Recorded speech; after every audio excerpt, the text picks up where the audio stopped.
بسم اللہ الرحمن الرحیم بسم اللہ الرحمن الرحیم الحمد للہ رب العالمین والصلاة والسلام علی رسولہ محمد وآلہ واصحابہ اجمعین اما بعد۔ درس نمبر 180۔ آج کے سبق کا عنوان ہے مجاز کے علاقات کا بیان حصے 2۔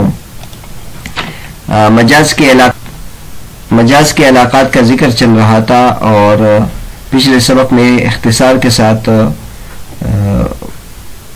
تمام علاقات کا ذکر کیا تھا اور پھر چند علاقات کا تفصیل کے ساتھ ذکر کیا تھا۔ علامہ صدر الشریعہ رحمۃ اللہ علیہ نے 9 علاقات بیان کیے ہیں: علاقہ کون، علاقہ اول، علاقہ استعداد، علاقہ مقابلہ، علاقہ جزئیت، علاقہ حلول، علاقہ سببیت، علاقہ شرطیت، علاقہ وصفیت۔ آج کے سبق میں علاقہ جزئیت کے بارے میں بتائیں گے، جزئیت اور کلیت، اور اسی طرح علاقہ حلول اور علاقہ سببیت کے بارے میں، اور علاقہ شرطیت اور علاقہ صفت، ان سب کے بارے میں بیان کریں گے۔ فرماتے ہیں وَحِينَئِذٍ إِذَا كَانَ اللُّزُومُ الذِّهْنِ مُنْضَمًّا إِلَى الْعُرْفِيِّةِ وَالْخَارِجِيِّةِ إما يكون أحدهما جزء الآخر كإطلاق اسم الكل على الجزء وبالعكس كالجمع للواحد وهو نظير إطلاق اسم الكل على الجزء والرقبة للعبد نظير إطلاق اسم الجزء على الكل۔ اور اس وقت یعنی اگر لزوم ذہنی، عرفی اور خارجی کو منظم ہو تو ان میں سے ایک دوسرے کا جز ہوگا، جیسے کہ کل کا اطلاق جز پر اور اس کے برعکس، جیسے کہ جمع کا اطلاق واحد کے لیے، اور یہ کل کا جز پر اطلاق کی نظیر ہے، اور رقبہ کا اطلاق عبد کے لیے یہ جز کا اطلاق کل پر ہے۔ اوپر بتایا تھا کہ اگر لزوم ذہنی ہو، یعنی ایک لفظ کو دوسرے معنی میں ہم استعمال کرتے ہیں اور دونوں میں لزوم ذہنی ہو، پھر لزوم ذہنی کی ایک صورت ایسی تھی کہ عرف میں بھی دونوں کے درمیان لزوم ہو یا خارج میں دونوں کے درمیان لزوم ہو، تو اس کے آگے ایک صورت یہ بھی بنتی ہے کہ ان میں سے ایک دوسرے کے لیے جز ہو، اور جیسے کہ کل کا اطلاق جز پر کرنا اور یا جز کا اطلاق کل پر کرنا، تو اس میں بھی ان دونوں کے درمیان لزوم ہوتا ہے۔ کل جز کے محتاج ہوتا ہے، جز کل کے محتاج ہوتا ہے، تو اس لیے ان دونوں کے درمیان لزوم ہوتا ہے، تو اس لیے اس پر بھی اس کا اطلاق کیا جا سکتا ہے۔ جیسے کہ مثلا واحد پر جمع کا اطلاق کیا جاتا ہے۔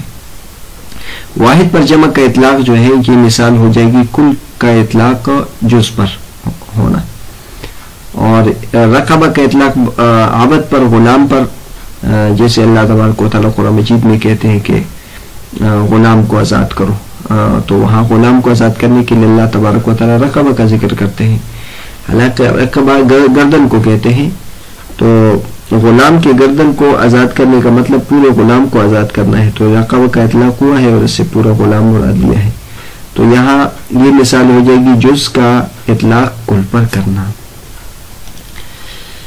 او خارجا عنه عطف على قوله جزء الآخر وحينئذ إما أن لا يكون اللازم صفة للملزوم وهو اللزوم إما بحصول أحدهما في الآخر كإطلاق اسم المحل على الحال أو بالعكس، اور یہ ہے کہ وہ اس سے خارج ہوگا، یہ جزء الآخر پر عطف ہے اوپر، وحينئذ إما يكون أحدهما جزء الآخر، اگر لزوم ذہنی ہو اور عرفی اور خارجی بھی ہو اور ان میں سے ایک دوسرے کا جز ہوگا، اور یا جز نہیں ہوگا بلکہ اس سے خارج ہوگا، اور اس صورت میں یعنی اما ان یکون لازم صفۃ للملزوم، لازم جو ہے وہ ملزوم کی صفت نہیں ہوگی، یا تو پھر صفت ہوگی یا صفت نہیں ہوگی۔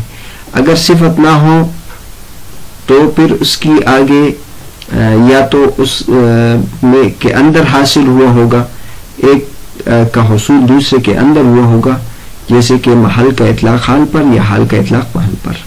تو بہرحال آسان انداز میں ہم کہتے ہیں کہ علاقہ مجاز میں سے ایک یہ ہے کہ وہ محل کے اعتبار سے ہو، یعنی تو محل کا اطلاق حال پر اور حال کا اطلاق محل پر کیا جا سکتا ہے۔ اس کی مثال یہاں نہیں دی ہے، آگے جا کے اس کی مثالیں بھی آ جائے گی. مثلا آپ بوتل پینا، یا مثلا ہم اطلاق کر دیتے ہیں پانی کا اطلاق ہم بوتل پر کرتے ہیں، اور اسی طرح جگہ کا اطلاق ہم حال پر بھی کر دیتے ہیں.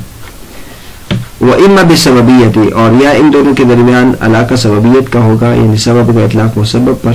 جیسے رعین الغیث، رعین الغیث ہم نے بادل چرائی، ہم نے بارش چرائی. تو بارش چرانے کا یہاں بارش سے مراد نبات ہے، یعنی ہم نے بارش کے نتیجے میں جو فصل اگی ہے، جو نباتات اگے ہیں، اس میں ہم نے جانوروں کو چرایا. اور بالعکس یا مسبب کا اطلاق سبب پر ہوگا، جیسے اللہ تبارک و تعالیٰ کا ارشاد ہے وَيُنَزِّلُ لَكُم مِّنَ السَّمَاءِ رِزْقًا، اللہ تبارک و تعالیٰ تمہارے لیے اتارتے ہیں آسمان سے رزق. اور یہ عکس کی مثال بھی بن سکتی ہے، یعنی اللہ تبارک و تعالیٰ کا ارشاد وَيُنَزِّلُ لَكُم مِّنَ السَّمَاءِ رِزْقًا، یہ سبب کی مسبب پر اطلاق بھی کی مثال بھی بن سکتی ہے، کیونکہ رزق یہ بارش کے لیے سبب آئی ہے. اب اس آیت میں ہم دیکھ لیں اللہ تبارک و تعالیٰ نے تمہارے لیے آسمان سے رزق کو اتارا ہے. تو اللہ تبارک و تعالیٰ آسمان سے رزق تو نہیں اتارتا، اللہ تبارک و تعالیٰ آسمان سے بارش اتار دیتے ہیں. اس بارش سے پھر فصل اگتی ہے اور اس سے پھل اگتے ہیں. یہ ہے اللہ تبارک و تعالیٰ نے تمہارے لیے آسمان سے رزق کو اتارا. تو یہ مسبب کا سبب پر اطلاق ہے. تو مسبب کا سبب پر اطلاق اس طرح ہوا کہ جو رزق ہے یہ مسبب ہے، اور سبب جو ہے اس کے لیے بارش ہے. تو مسبب کا لفظ استعمال کیا ہے اور سبب مراد لیا ہے. لیکن یہاں مصنف فرماتے ہیں کہ یہ الٹے کی بھی مثال بن سکتی ہے کہ سبب بول کر مسبب مراد لیا. تو رزق جو ہے وہ سبب ہی ہے ایک اعتبار سے، کہ رزق سبب ہے اور یہ سبب غائی ہے بارش اترنے کے لیے، کیونکہ اصل تو مقصود اللہ تبارک و تعالیٰ کی طرف سے رزق دینا ہے، اور اس کے لیے اللہ تبارک و تعالیٰ بارش اتارتے ہیں. تو رزق ایک اعتبار سے سبب ہے اور ایک اعتبار سے یہ مسبب ہے. اس اعتبار سے کہ رزق جو ہے وہ بارش کے ذریعے سے اگتا ہے، اور رزق جو ہے وہ بارش کی وجہ سے یعنی جو فصل ہے وہ بارش کی وجہ سے اگتے ہیں. تو اس اعتبار سے تو یہ مسبب ہے. لیکن اس اعتبار سے کہ بارش اللہ تبارک و تعالیٰ اس کے لیے کرتے ہیں، تو یہ رزق سبب ہے اور بارش مسبب ہے. تو بہرحال یہ سبب و مسبب کی مثالیں بھی ہوگی، اور محل کی مثالیں یہاں رہتی ہے، وہ انشاءاللہ آگے آ جائے گی. آگے اور مثالیں دیتے ہیں اور صورتیں بیان کرتے ہیں شرطیت کی. وَإِمَّا بِشَرْطِيَّتِ كَقَوْلِهِ تَعَالَى وَمَا كَانَ اللَّهُ لِيُضِيعَ إِيمَانَكُمْ أي صلاتكم. هذا نظير إطلاق الشرط على المشروط، وكالعلم على المعلوم هذا نظير إطلاق المشروط على الشرط. أو يكون صفة وهو الاستعارة وشرطها أن يكون الوصف بينا كالأسد يراد به لازمه وهو الشجاعة فيطلق على زيد باعتبار أنه شجاع. اور یہ ان کے درمیان علاقہ شرطیت کا ہوگا. اور جیسے اللہ تبارک و تعالیٰ کے ارشاد وما کان اللہ لیضیع ایمانکم، اللہ تبارک و تعالیٰ نہیں چاہتے کہ تمہارے ایمان کو ضائع کرے. یہاں ایمان سے مراد یعنی تمہاری نماز کو. یہ نظیر ہے شرط کے اطلاق کا مشروط پر، اور جیسے کہ علم کا اطلاق کا معلوم پر، یہ مشروط کا اطلاق ہے شرط پر، مشروط کے شرط پر اطلاق کی مثال ہے. دو شرطیت علاقہ شرطیت میں دو مثالیں کی ہمیں ضرورت پڑتی ہے، ایک شرط بول کر مشروط مراد لینا اور ایک مشروط بول کر شرط مراد لینا. شرط بول کر مشروط مراد لینے کی مثال ہے وما کان اللہ لیضیع ایمانکم. آپ نے اگر سورہ بقرہ کی ان آیات کو دیکھ لے تو اس کا تعلق یہ قبلے سے متعلق ہے. مسلمان پہلے بیت المقدس کی طرف نماز پڑھتے تھے، پھر بعد میں کعبے کی طرف حکم نازل ہوا کہ آپ کعبے کی طرف پڑھو. تو جب مسلمان کعبے کی طرف نماز پڑھنے لگے تو جو کافر تھے وہ ان کو تنگ کرنے لگے کہ تمہارا تو اس سے پہلے جو نمازیں پڑھ لی تھی وہ ضائع ہو گئی، یا تمہارے جتنے بھی لوگ اس سے پہلے انتقال کر گئے ہیں تو ان کی نمازیں تو ضائع ہو گئی.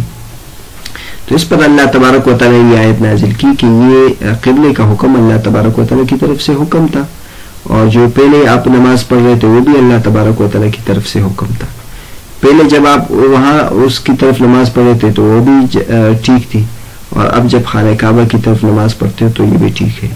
اور اللہ تبارک و تعالیٰ جو نیا حکم نازل کیا ہے اس میں مقصود اللہ تبارک و تعالیٰ تمہارے ایمان کو ضائع کرنا مقصود نہیں ہے. یہاں ایمان سے مراد صلاۃ ہے، یعنی تمہارے نمازوں کو ضائع کرنا مقصود نہیں ہے، بلکہ اللہ تبارک و تعالیٰ دیکھتے ہیں کہ تم اللہ تبارک و تعالیٰ کی فرما برداری کرتے ہو کہ نہیں. تو یہاں ایمان کا اطلاق صلاۃ پر اس طرح کیا کہ نماز کے لیے ایمان شرط ہے، تو شرط کا اطلاق مشروط پر کیا. دوسری مثال کے مشروط سے آپ شرط مراد لیں، جیسے علم کا اطلاق معلوم پر کرنا، اور ہم علم کا اطلاق معلوم پر بہت کرتے ہیں کہ اس کو علم ہے، اس کو علم حاصل ہوا، اس کو علم حاصل ہے، حالانکہ اس کو معلومات حاصل ہوئی ہے.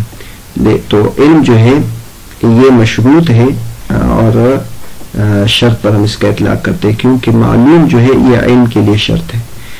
تو ہم مشروط جو ہے جو علم ہے اس کا اطلاق معلوم پر کرتے ہیں. اور یکون صفتاً، اور یہ ہے کہ یہ صفت ہوگا اور وہ استعارہ ہے، اور اس کا یعنی صفت کا اطلاق موصوف پر کرتے ہیں، موصوف کا اطلاق صفت پر کرتے ہیں، لیکن اس کے لیے ضروری ہے کہ وصف بین ہو، کیونکہ ایک چیز کے اوصاف تو بہت زیادہ ہوتے ہیں، تو لہٰذا وہ وصف آپ مراد لیں گے جو انتہائی واضح ہو. جیسے کہ اسد، اس سے آپ لازم مراد لے لیں یعنی شجاعت. تو اسد میں جو شجاعت کی صفت انتہائی واضح ہے، اور اس سے فوراً ذہن اس کی طرف منتقل ہوتا ہے. آپ زید پر اسد کا اطلاق کرتے ہیں، لیکن اگر کسی چیز کو ذکر کرتے اور اس کا جو وصف ہے وہ بین نہ ہو تو پھر ذہن منتقل نہیں ہوگا. تو اب زید پر اگر آپ اسد کا اطلاق کریں اس اعتبار سے کہ وہ شجاع ہے تو یہ درست ہے، کیونکہ اسد کی یہ صفت شجاعت والی یہ بہت واضح ہے. تو بہرحال مجاز کے علاقات کا ذکر چل رہا تھا، اور یہ دوسرا سبق تھا. اس میں اختصار کے ساتھ ہم نے مجاز کے علاقات بھی بیان کیے، مصنف نے 9 علاقے بیان کیے تھے. آج کے سبق میں جو ہم نے مجاز کے علاقات بیان کیے ان میں سے علاقہ جزیت و بعضیت، علاقہ حلول، علاقہ سببیت، علاقہ شرطیت اور علاقہ وصفیت، یعنی جو 11 علاقے ہیں وہ سب مکمل ہو گئے. جزیت و بعضیت کے علاقہ، جز بول کر خود مراد لینا، کل بول کر جز مراد لینا، اور اس طرح علاقہ حلول حال بول کر محل مراد لینا، محل بول کر حال مراد لینا، سبب بول کر مسبب مراد لینا، مسبب بول کر سبب مراد لینا، شرط بول کر مشروط مراد لینا، مشروط بول کر شرط مراد لینا. اسی طرح علاقہ وصفیت کے کسی لفظ کو کسی معنی میں آپ استعمال کرتے ہیں اور اس کا وہ جو واضح صفت ہے اور اس کا جو ممتاز صفت ہے اس کو مراد لیتے ہیں، تو یہ بھی مجاز کے علاقہ میں سے ہے. مجاز کے علاقات سے متعلق انشاءاللہ ہماری بحث جاری رہے گی. اگلے سبق میں انشاءاللہ اس سے متعلق ایک تنبیہ ذکر کریں گے.